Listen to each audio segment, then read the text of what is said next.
Level 1.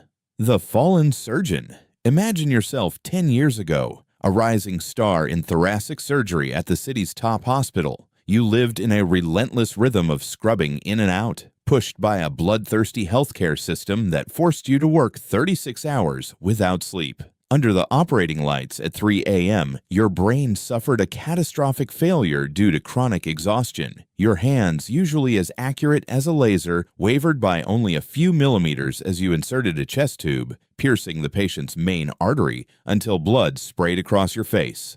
Flat line. The real horror wasn't just the death on that table, but when the hospital management turned you into a scapegoat to cover up their systemic scheduling failures. Your medical license was revoked overnight, destroying a career you spent over a decade building. You went home to a cramped apartment with a tarnished name and hundreds of thousands of dollars in medical school debt that now felt like a death sentence. At this absolute nadir, a call came from the shadows, offering a chance to use your hands again, without the burden of ethics. Level 2. The Back Alley Fixer. Your first job wasn't in a hospital, but in derelict warehouses smelling of oil and gunpowder. You were tasked with stitching up gunshot wounds for gang members who couldn't seek legal medical help.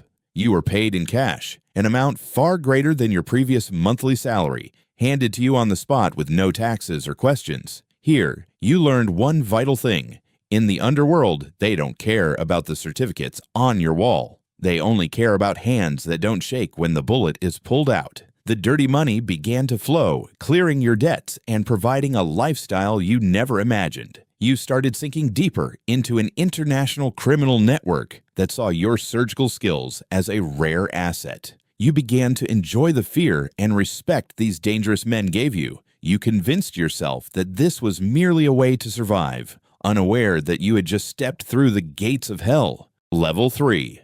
The First Harvest. A year into the organization, you were taken to an emergency clinic in a border region that operated off the radar. Your duties escalated. You were to harvest a single kidney from a volunteer who needed quick cash to pay off a crushing gambling debt. The operation was remarkably clean and professional. You convinced your conscience that this was a distorted act of humanity. You were helping the poor pay their debts while helping the rich stay alive. You felt a twisted sense of pride because the procedure you performed was far tidier than general medical standards. At this level, you began to see the human body not as a living subject, but as a vessel for high-value commodities. You didn't feel like a monster yet because all parties involved consented. You felt like a clever solution to a global healthcare system that was too slow and bureaucratic. Level 4. The Cold Chain Logistics. Your career evolved into medical operations management, where you began to master the science of cold chain management. You learned that human organs are products with an incredibly short and cruel shelf life.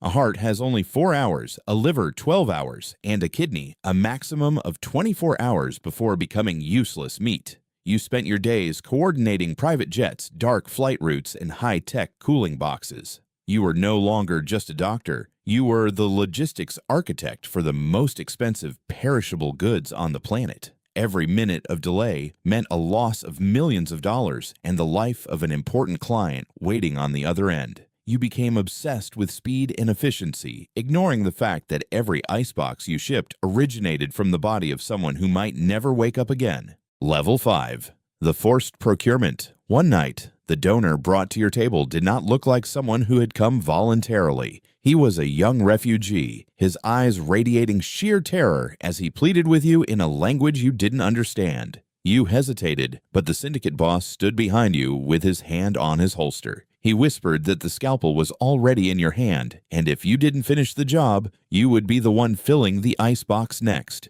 You injected the anesthetic, not to ease his pain, but to silence his voice. You cut. You took what was needed, and you discarded the remains of your conscience along with the medical waste that night. From that moment on, you stopped looking at the faces on the operating table. You began to classify humans simply as material or inventory, ready to be harvested whenever market demand spiked. Level 6.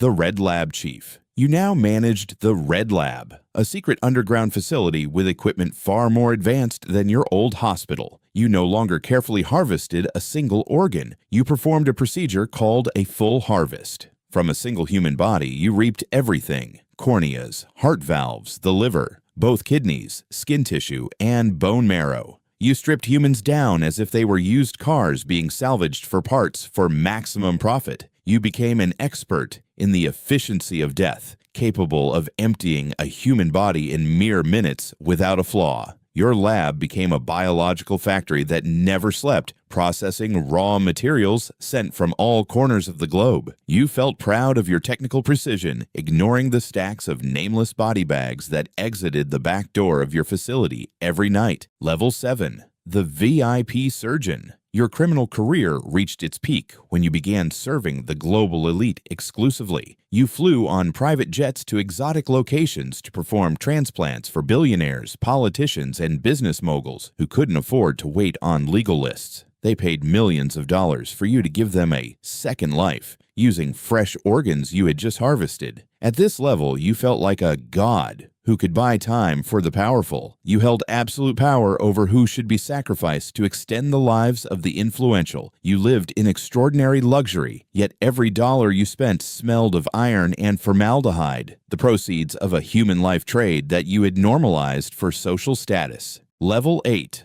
The Blood Broker. You no longer held a scalpel every day. You had evolved into the strategic mastermind behind a global trafficking network. You managed DNA databases of thousands of poor people in third-world countries who weren't even aware they were being monitored as living spares for your clients. You organized international kidnapping rings and collaborated with corrupt military factions to ensure the supply of material remained stable and safe from the reach of the law. You were the architect of this bloody ecosystem, determining the price of a human life based on blood type rarity and tissue compatibility. You controlled a black market larger than the economies of some small nations. You felt untouchable, hiding behind high-level encryption and the protection of powerful people whose lives you once saved on an illegal operating table. Level 9. The Cleanup. However, this shadow world knows no eternal loyalty. When Interpol began to catch the scent of your operations, the cleanup order came from the highest level. You were forced to liquidate your own facilities, burn thousands of medical records,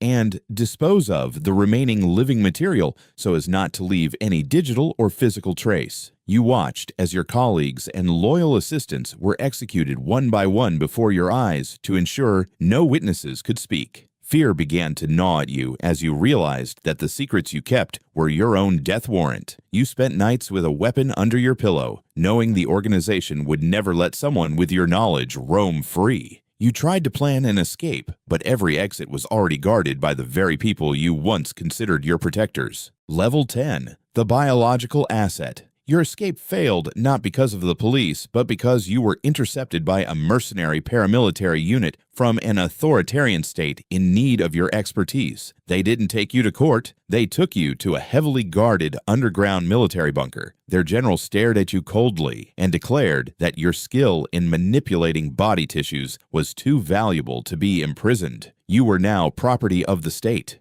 Your passport was burned, your identity erased, and your family held as collateral to ensure your compliance in performing bioengineering experiments for their soldiers. You were given the most luxurious laboratory in existence, but you were a slave in a golden cage. You are trapped forever underground, forced to serve a military ambition far more ruthless than any cartel, an eternal prisoner of the sins you began with a single stroke of a scalpel 10 years ago.